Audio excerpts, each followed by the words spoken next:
கனியண்ணன் வந்தோம்னா எங்கள் அண்ணனை வந்து அண்ணன் போட்டு வச்சுருப்பேன். அடுத்து வந்து அண்ணனை தான் கனியண்ணன் அப்படின்னு போட்டு வச்சுருப்பேன். இப்படி ஒரு அண்ணன், எனக்கு கூட பிறக்காத ஒரு அண்ணன்.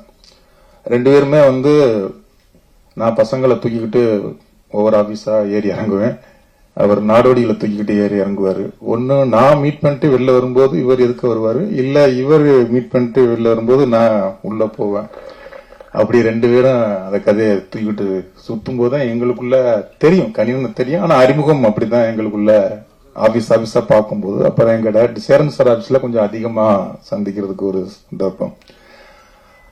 அப்புறம்தான் வந்து சசிகுமார் சார்ட்ட கதை ஓகே பண்ணிட்டு போனா, அண்ணன் ஆல்ரெடி இங்கே உட்காந்துருக்காரு. வந்துட்டியா, வா வா, நான் முன்னாலே உட்காந்துட்டேன் அப்படின்னு சொல்லி அங்கே சசிகுமார் சார் ஆஃபீஸில் தான் எங்களுக்கான நெருக்கம் அதிகமாகுது.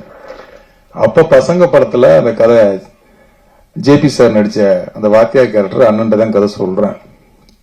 சிறப்பா இருக்குடா, ரொம்ப நல்லா இருக்கு, வேற யாராவது வச்சு பண்ணு, நான் நாடோட்டில் ஷூட்டிங் போறேன் அப்படின்ட்டு போயிட்டாரு.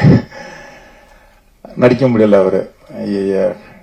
அப்ப வந்து வேற வாத்தியார நான் தான் ஃபர்ஸ்ட் பார்த்தேன். ஏன்னா அப்ப வில்லனத்தான் பண்ணிட்டு இருந்தாரு. அப்புறம் வந்து படம் ஏவிஎம் ஸ்டுடியோல வந்து பசங்க படத்தை சசிகுமார் சார், அசோக்குமார் சார், கனியண்ணன், எஸ்ஆர் கதிர், நாங்க 4 பேர் தான் அந்த டபுள் பாசிட்டிவ் பார்க்கணும்.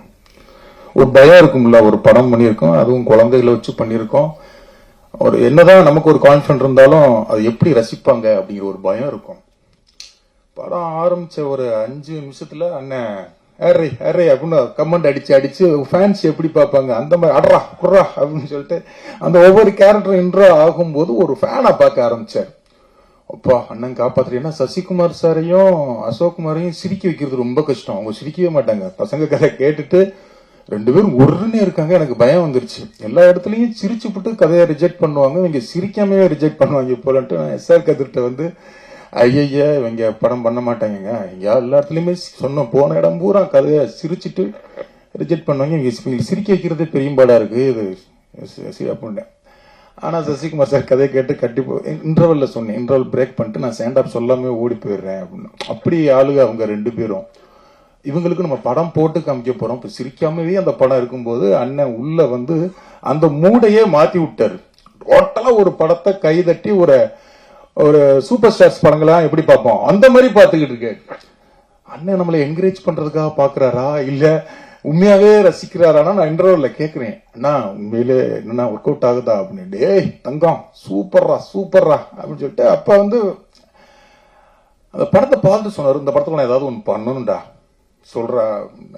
என்ன படமும் முடிச்சது என்ன பண்ணோம் அப்படின்னு சொல்லிட்டு தான் அப்புறம் அந்த அன்பு அப்பாவுடைய கேரக்டருக்கு அண்ணா டப்பிங் நீங்க பேசுறீங்களாண்ணா அப்படின்னு. பேசுண்டா அப்படின்னு அந்த படத்தை ஃபுல்லா அப்படிதான் வந்து அண்ணனுக்கும் எனக்குமான நெருக்கம்னு அதிகமாகுது. அப்புறம் வந்து எல்லாத்துக்கும் வம்சத்துக்கும் அண்ணே இந்த வில்லன் கேரக்டருக்கு டப்பிங் பேசி கொடுங்கண்ணா.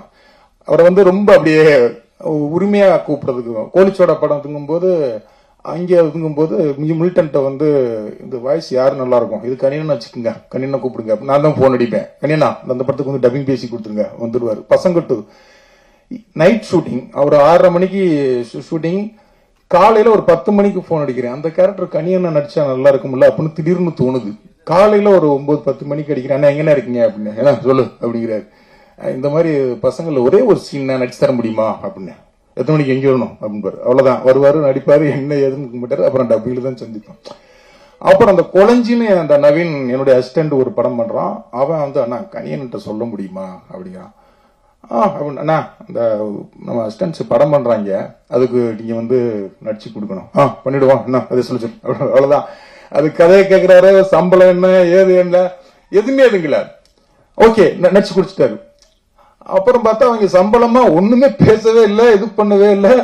அண்ணன் ராபின்வுட் மாதிரி இருக்கிற இடத்துல நிறைய வாங்கி இல்லாத இடத்துல ராபின்வுட் பண்றது மாதிரி இவர் கம்பெனி பெருசா இருக்கிறதுல நிறைய வாங்கிக்குவாரு, இல்லாதவங்கள்ட்ட சும்மா பண்ணி கொடுத்துருவாரு.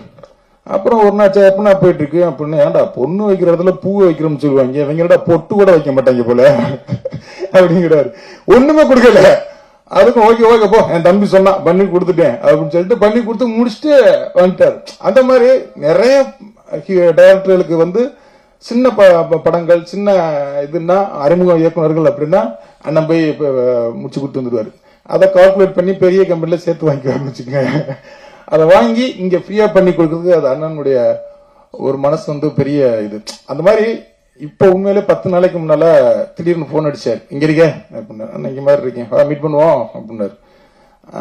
நான் இல்லைண்ணே இப்ப வெளில இருக்கேன் அப்படின்னாரு. சேர்ந்து போனா பேசிக்கிட்டு இருக்கோம். 3 கதை சொல்லிட்டாரு. உட்காந்து கதையை சொல்லிக்கிட்டே இருக்காரு. நாங்க மீட் பண்ணா கதை தான் பேசுவோம். ஒண்ணு நான் சொல்லுவேன், இவ்வளவு சொல்லுவார். டக்கு டக்கு டக்கு டக்குன்னு பிரபாஸுக்கு ஒரு கதை சொல்றாரு, அவருக்கு ஒரு கதை, இங்க ஒரு கதை அப்படின்னு கதை சொல்லி முடிச்சிட்டாரு. அப்ப நான் ஒரு மாதிரியா இருக்கேன், ஏன்டா ஒரு மாதிரியா இருக்கேன் அப்படின்னாரு. இல்லண்ணா பண பிரச்சனைனா ஒரு 10 லட்சம் ரூபாய் அப்படிங்கிறேன். இல்லண்ணே நான் வச்சு கொடுத்து விடுறேன், வீட்டுக்கு கொடுத்து விட்டாரு.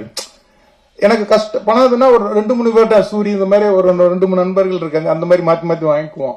டக்குன்னு அப்படி வந்து அப்படி ஒரு கூட பிறக்காத ஒரு அண்ணன் தான் கணியண்ணன். அவருடைய பங்கன்ல தம்பிராமன் உடனே அது அண்ணன் ஒரு 10 போட்டுருமா